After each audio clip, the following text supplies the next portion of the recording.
Mark సువార్త 11వ అధ్యాయము 1వ వచనము నుండి 11వ వచనం వరకు చదువుకుందాం. మార్కు సువార్త 11వ అధ్యాయము 1వ వచనం నుండి 11వ వచనం వరకు చదువుకుందాం. వారు యెరూషలేమునకు సమీపించి ఒలివల కొండ దగ్గరున్న బెత్పగే బెతనియ అను గ్రామములకు వచ్చినప్పుడు ఆయన తన శిష్యులలో ఇద్దరిని చూచి, మీ ఎదుటనున్న గ్రామమునకు వెళ్ళుడి, అందులో మీరు ప్రవేశింపగానే కట్టబడిన ఒక గాడిద పిల్ల కనబడును, దాని మీద ఏ మనుషుడును ఎన్నడూను కూర్చుండలేదు, దానిని విప్పి తోలుకొని రండి. ఎవడైనను మీరెందుకు ఇలాగ చేయుచున్నారని మిమ్మల్ని అడిగినడలా అది ప్రభువునకు కావలసినదని చెప్పుడి. తత్క్షణమే అతడు దానిని ఇక్కడికి తోలి పంపునని చెప్పి వారిని పంపెను. వారు వెళ్ళగా వీధిలో ఇంటి బయట తలవాకిట కట్టబడిన గాడిద పిల్ల ఒకటి వారికి కనబడెను. దాన్ని విప్పుచున్నగా అక్కడ నిలిచిన వారిలో కొందరు, మీరేమీ చేయుచున్నారు, గాడిద పిల్లని ఎందుకు విప్పుచున్నారని వారిని అడిగిరి. అందుకు శిష్యులు యేసు ఆజ్ఞాపించినట్టు వారితో చెప్పగా వారు పోనిచ్చిరి. వారు ఆ గాడిద పిల్లను యేసు వద్దకు తోలుకొని వచ్చి తమ బట్టలు దానిపై వేయగా ఆయన దాని మీద కూర్చుండెను. అనేకులు తమ బట్టలు దారి పొడుగునను పరిచిరి. కొందరు తాము పొలములలో నరికిన కొమ్మలను పరిచిరి. మరియు ముందు వెలుచుండిన వారును వెనుక వచ్చుండిన వారును, జయము, ప్రభు పేరిట వచ్చువాడు స్తుతింపబడును గాక, వచ్చుచున్న మన తండ్రిని దావీదు రాజ్యము స్తుతింపబడును గాక, సర్వోన్నతమైన స్థలంలో జయము అని కేకలు వేయుచుండిరి. ఆయన యెరూషలేమునకు వచ్చి దేవాలయంలో ప్రవేశించి చుట్టూ సమస్తమును చూచి సాయంకాలమైనందున 12 మందితో కూడా బెతనియకు వెళ్ళెను. ఇక్కడ దేవుని యొక్క వాక్యం మనం గమనిస్తే, యేసుక్రీస్తు ప్రభు సిలువ వేయబడే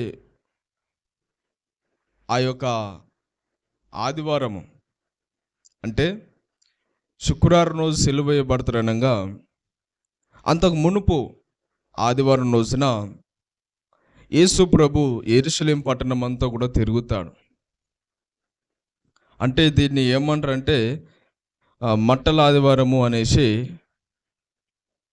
అంటారు. అంటే ఈరోజు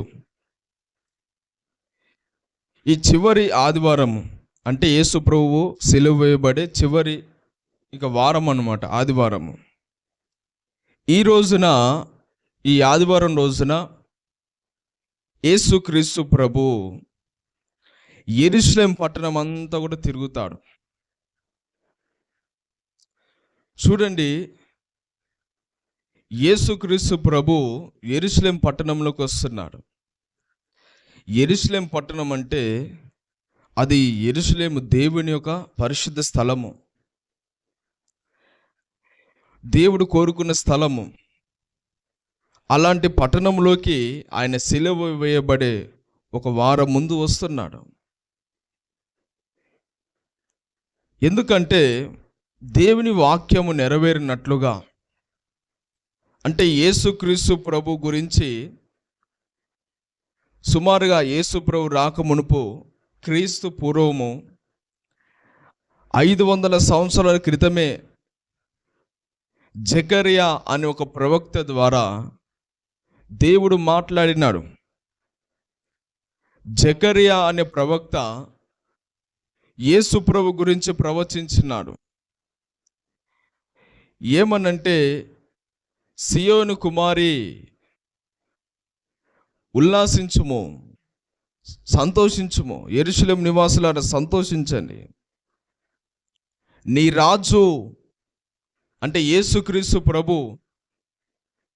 ఎలా వస్తున్నాడు?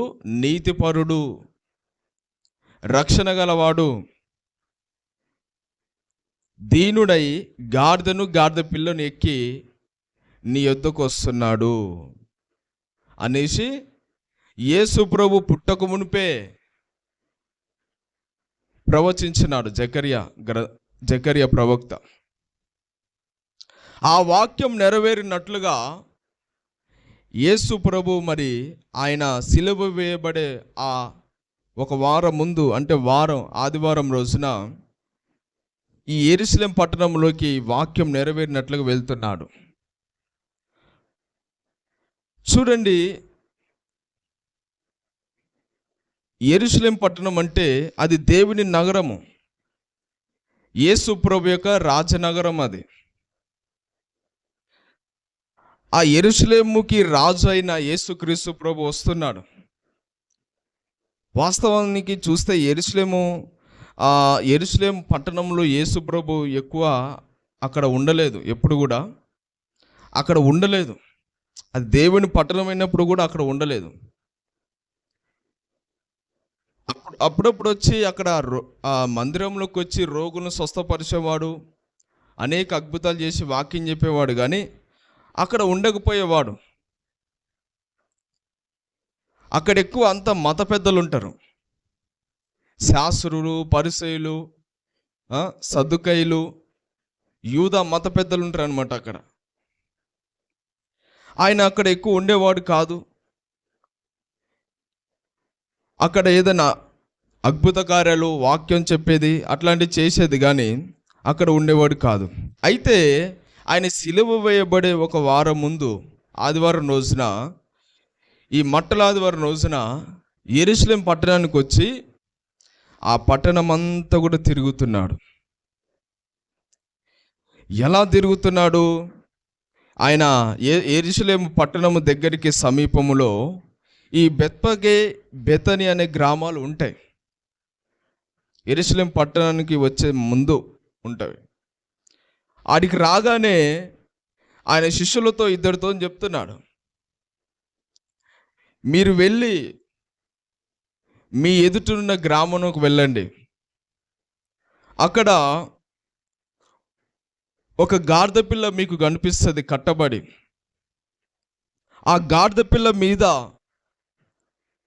ఏ మనుషుడు కూడా ఎప్పుడు కూడా కూర్చోలేదు. మీరు వెళ్ళి ఆ గాడిదని తీసుకొని రండి. ఎవరైనా మిమ్మల్ని అడిగితే ఇది ప్రభువునకు కావాల్సిందని చెప్పండి. ఆ సమయంలోనే ఆ గాడిదనికి ఏమీ మాట్లాడకుండా వదిలిపెట్టి పంపించేస్తారని మొదటిగానే చెప్తాడు యేసు ప్రభు. మన దేవుడు ఎలాంటి వాడంటే వర్తమాన, భూత, భవిష్యత్ కాలము నుండే దేవుడు ఆయన. అంటే ముందు జరగబోయేది కూడా చెప్తాడు.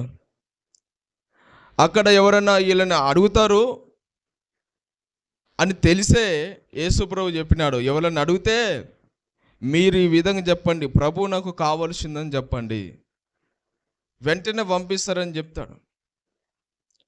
ఆ ఇద్దరు శిష్యులు వెళ్ళి ఆ ఎదుట ఉన్న గ్రామంలోకి వెళ్ళి ఆ గాడిదని విప్పుతున్నప్పుడు ఆ గాడిద యొక్క యజమానులు అంటారు, ఏంది మా గాడిదని విప్పుతున్నారు మీరు? ఎవరైనా అడుగుతారు. వాళ్ళ గాడిదని విప్పుతున్నట్టే మన ఇంటికాడ నుంచి ఒక వస్తువు తీసుకుపోతున్నంటే ఊకంగా. అలాగనే వాళ్ళు కూడా ఆ గాడిద ఓనర్స్ కూడా అడుగుతున్నారు, మా గాడిదని విప్పుకోబోతున్నారు ఏంటంటే వాళ్ళు అంటారు, ఇది ప్రభువు నాకు కావలసింది అని చెప్పగానే వాళ్ళు ఇక ఏం మాట్లాడకుండా పంపించేస్తారు. ఆ శిష్యులు ఇద్దరు కూడా గాడిద పిల్లని తీసుకొని వస్తారు. ఇక యేసు ప్రభు ఏం చేస్తారంటే ఆ గాడిద పిల్ల మీద కూర్చొని యెరూషలేము పట్టణంలోకి వస్తాడు. యెరూషలేం నగరం అంతా తిరుగుతాడు. పెద్ద పట్టణం, యెరూషలేము పట్టణం అంతా తిరిగి ఆ దేవాలయం చూస్తాడు. ఒక రాజు అంటే యేసుక్రీస్తు ప్రభు ఆ యెరూషలేం నగరానికి రాజు, ఈ లోకానికి సృష్టికర్త. అయినా కూడా దేని మీద వస్తున్నాడు ఆయన? ఒక గాడిద పిల్ల మీద వస్తున్నాడు. దేని మీద వస్తున్నాడు? గాడిద పిల్ల. అసలు గాడిదని ఎవరు కూడా లెక్క చేయరు, పట్టించుకోరు.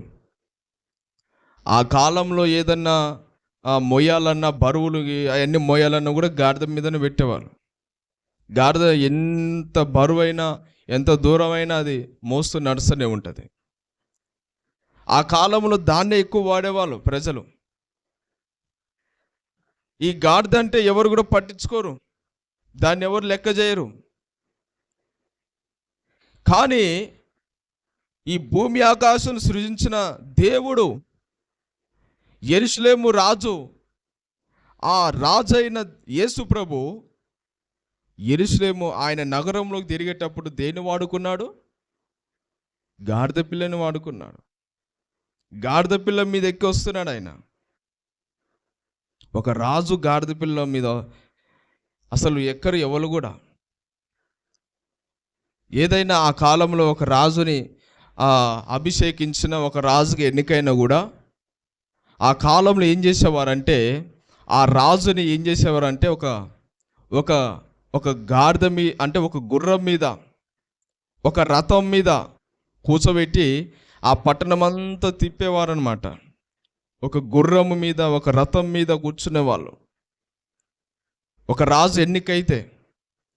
అయితే యేసు ప్రభు మాత్రము గుర్రం వాడుకోలేదు, రథం వాడుకోలేదు, ఏది వాడుకోలేదు. ఆయన గాడిదని వాడుకున్నాడు. ఆయన ఒక గాడిద పిల్లనెక్కి ఆయన రాజనగరంలోకి వస్తున్నాడు. ఎంత దీన మనసు కలిగిండో చూడండి, ఎంత దీన మనసు కలిగినాడు. ఆయన వస్తున్నప్పుడు అందరూ కూడా ఏం చేసినారు? ఆయన ముందు వెనకాల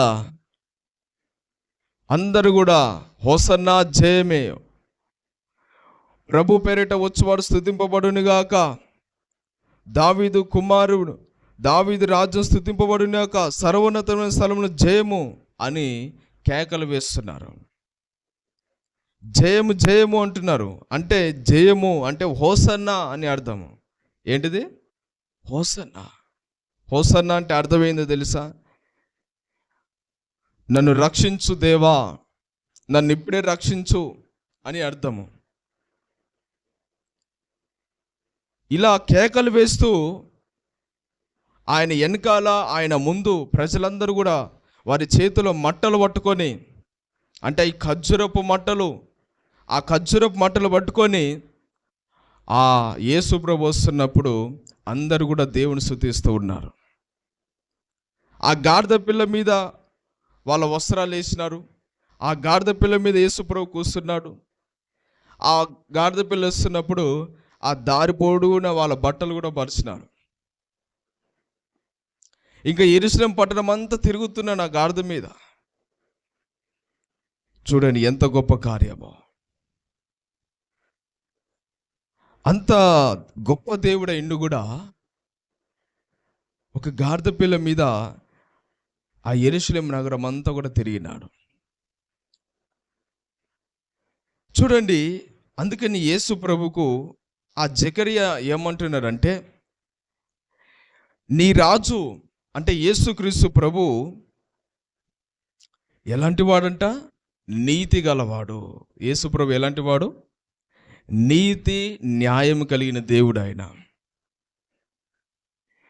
నీతి న్యాయం కలిగిన దేవుడు ఆయన.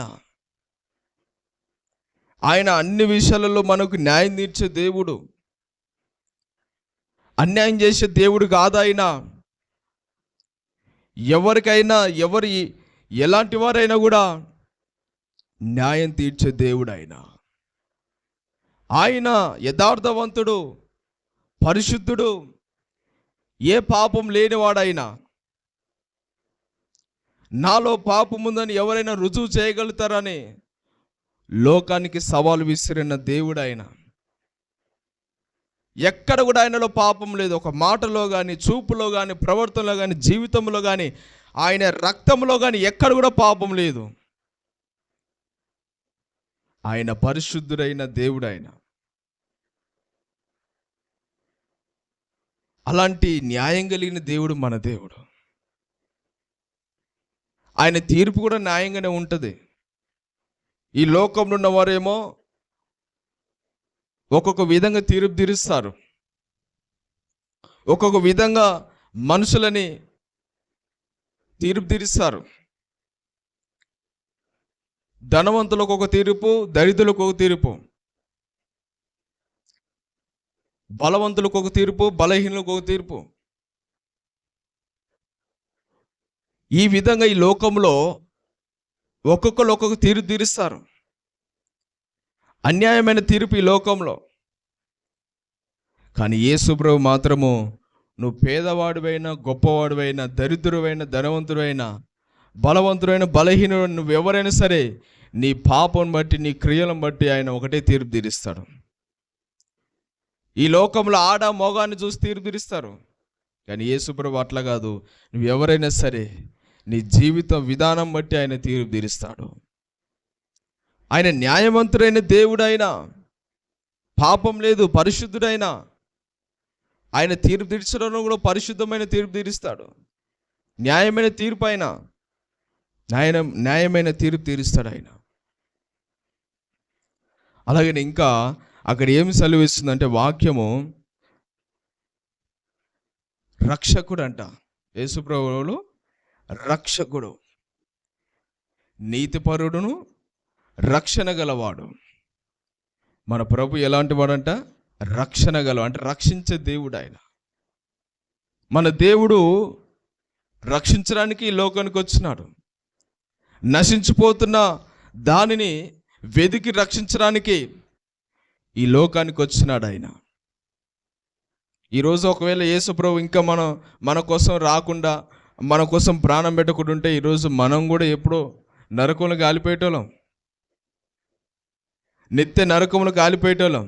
కానీ యేసు ప్రభు వచ్చి మన కోసం, ప్రతి వారి కోసము ఆయన చనిపోయి, మనందరి పాపల కోసం చనిపోయి ఆయన సిలువలో ఆయన ప్రాణం పెట్టినాడు. కాబట్టి ఈరోజు మనకు రక్షణ కలిగినది.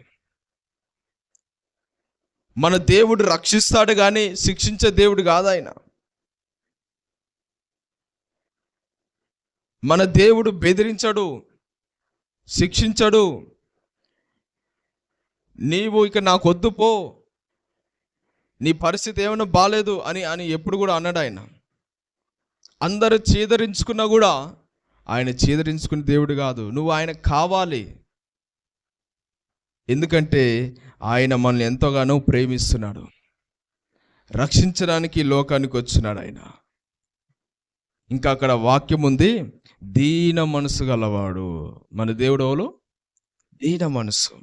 యేసు ప్రభు దీన మనసు గలవాడు, సాత్వికుడు, తగ్గింపు కలిగిన వాడు. ఆయన ఒక దేవుడయ్యిండి ఈ సృష్టి యావత్తుని కలిగించిన, భూమి ఆకాశం కలిగించిన దేవుడైనప్పుడు కూడా ఆయన ఒక మనిషి పోలికగా ఒక దాసుని స్వరూపం ధరించుకొని ఈ లోకానికి వచ్చినాడు. ఆయన ఒక మనిషి పోలికగా వచ్చినాడు. ఈ లోకంలో ఒక మనిషి పోలికగా ఒక దాసుని స్వరూపంగా ధరించుకొని ఈ లోకంలో పుట్టి మన పాపాలందరి కోసము, ప్రతి వారి పాపల కోసం చనిపోయిన దేవుడు ఆయన. హల్లెలూయా, దేవునికి స్తోత్రం. ఆయనలో ఎటువంటి అహంకారం లేదు, తగ్గింపు స్వభావం కలిగిన వాడు, దీన మనసు గలవాడు. అందుకని ఆయన ఏం చేస్తున్నాడు? గాడిద పిల్ల మీద వస్తున్నాడు. దేని మీద వస్తున్నాడు? గాడిద పిల్ల మీద వస్తున్నాడు.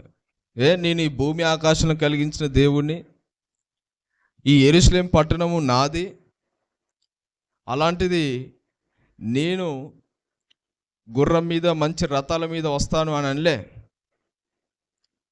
ఆయన ఒక గాడిదని ఎంచుకున్నాడు. ఆయన ఆ గాడిద మీద కూడా ఎప్పుడు ఎవ్వరు కూడా ఎక్కలేదంట. చూడండి ఎంత గొప్ప కార్యము. అంటే విలువలేని ఆ గాడిదకి దేవుడు ఏం చేసినాడు? విలువనిచ్చినాడు. ఈ గాడిద ఎవరికి సాదృశ్యంగా ఉందంటే విశ్వాసులమైన మనకు సాదృశ్యంగా ఉంది. మనం కూడా యేసు ప్రభువుకు లోబడి యేసు ప్రభువుకు విధేయత చూపిస్తే, ఆయనను రాజుగా స్వీకరిస్తే మనము కూడా ఏం చేయబడతాం? రక్షించబడతాము.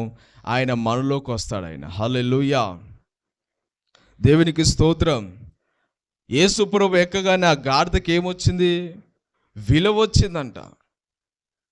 అప్పటి వరకు ఎవరు ఆ మనుషులు, ఏ మనుషులు కూడా కూర్చోలేదు. కానీ దేవుడే అసలు ఆ గాడిద మీద కూర్చోగానే, ఆ కూర్చున్న తర్వాత గాడిద నడుస్తున్నప్పుడు ఆ గాడిద కాలు కూడా కింద ఆంటకుండా, దుమ్ము ఆడకుండా ఏమేస్తున్నారు? వాళ్ళ బట్టలు వేస్తున్నాడు దారి పొడుగునా. చూడండి ఎంత గొప్ప దేవుడు. మనం దేవునికి లోబడ్డప్పుడు, మనం దేవునికి విధేయత చూపించినప్పుడు, దేవుని మాట విన్నప్పుడు, దేవుని మన మనసులో మన హృదయంలో ఉంచుకున్నప్పుడు, దేవుని చిత్త ప్రకారం నడిచినప్పుడు మనకు కూడా మన జీవితానికి కూడా విలువ ఉంటుంది.